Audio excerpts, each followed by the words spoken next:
दोस्तों, छठ पूजा सूर्य भगवान को समर्पित एक महत्वपूर्ण हिंदू त्योहार है जिसे बिहार, झारखंड, पूर्वी उत्तर प्रदेश और नेपाल के तराई इलाकों में 4 दिवसीय त्योहार के रूप में बड़े उत्साह और भक्ति के साथ मनाया जाता है। हिंदू पंचांग के अनुसार ये त्योहार कार्तिक महीने में मनाया जाता है, जो हर साल अक्टूबर या नवंबर महीने में पड़ता है। इस त्योहार के दौरान भक्त विभिन्न अनुष्ठान करते हैं, जिसमें पवित्र नदी में स्नान, व्रत और सूर्य भगवान पूजा की जाती है। चलिए वीडियो में आगे जानते हैं कि छठ पूजा इस साल कब मनाई जाएगी।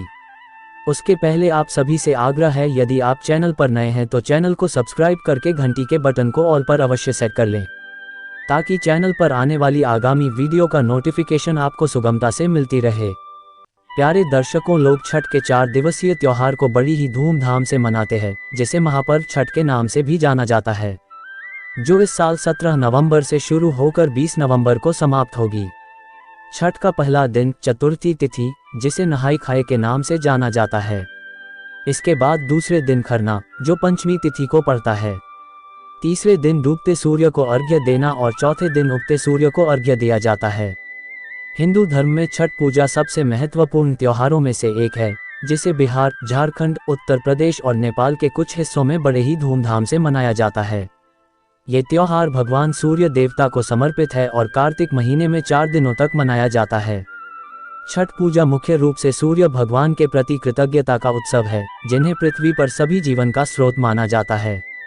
यह एक शुद्धिकरण अनुष्ठान भी माना जाता है, जो मन, शरीर और आत्मा की शुद्धि में मदद करता है। ये त्योहार सभी जातियों और धर्मों के लोगों के द्वारा बड़े उत्साह और भक्ति के साथ मनाया जाता है। इस पर्व के दौरान महिलाएं विशेष रूप से छठ पूजा की तैयारी में महत्वपूर्ण भूमिका निभाती हैं। वे नदी या तालाब में कमर तक पानी में खड़े होकर डूबते और उगते सूरज को अर्घ्य देती हैं। यह एक अत्यधिक शुभ कार्य माना जाता है और कहा जाता है कि यह परिवारों के लिए अच्छा स्वास्थ्य, समृद्धि और कल्याण लाता है। हिंदू धर्म में छठ पूजा पवित्रता, भक्ति और आस्था का प्रतीक है। ये लोगों को एक साथ लाता है और परिवार के सदस्यों और दोस्तों के बीच के बंधन को मजबूत करता है।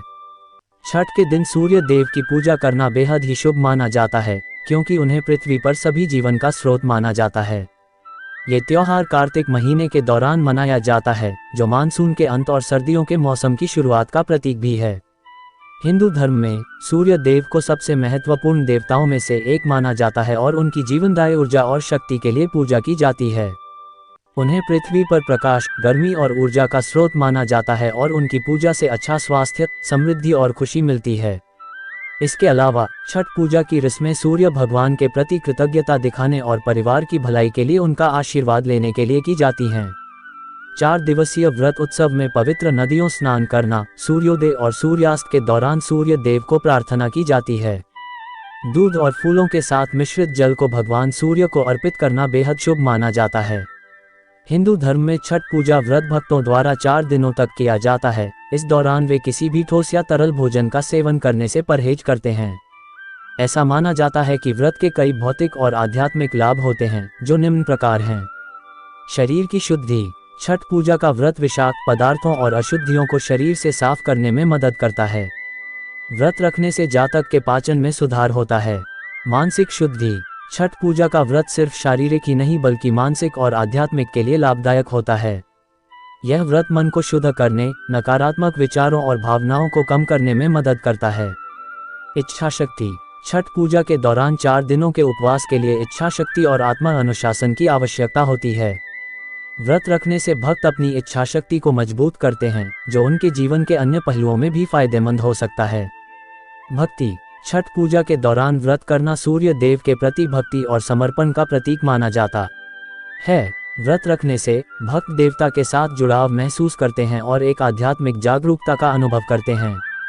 एक पौराणिक कथा के अनुसार प्रथम मनु स्वयंभू के पुत्र राजा प्रियव्रत के पास कोई संतान नहीं थी, जिसके कारण वह अक्सर परेशान और चिंतित रहते थे। तब महर्षि कश्यप ने राजा से पुत्र प्राप्ति के लिए एक यज्ञ करने को कहा। महर्षि की बात मानकर राजा ने यज्ञ अनुष्ठान करवाया। इसके बाद महारानी मालिनी ने राजा के एक पुत्र को जन्म दिया, लेकिन वह शिशु मृत पैदा हुआ था।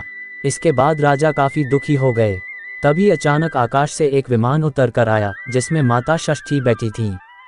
इसके बाद राजा ने देवी से प्रार्थना की और माता ने उस मृत शिशु को जीवित कर दिया। माता की इस कृपा से राजा बहुत खुश हुए, जिसके बाद राजा ने षष्ठी देवी की आराधना की। माना जाता है कि इसके बाद से ही छठ पूजा का विधान शुरू हो गया। दोस्तों, उम्मीद करता हूँ वीडियो में दी गई जानकारी आपको पसंद आया होगा। यदि पसंद आया हो तो वीडियो को लाइक शेयर करके चैनल को अवश्य सब्सक्राइब करें। धन्यवाद। जय छठी मैया।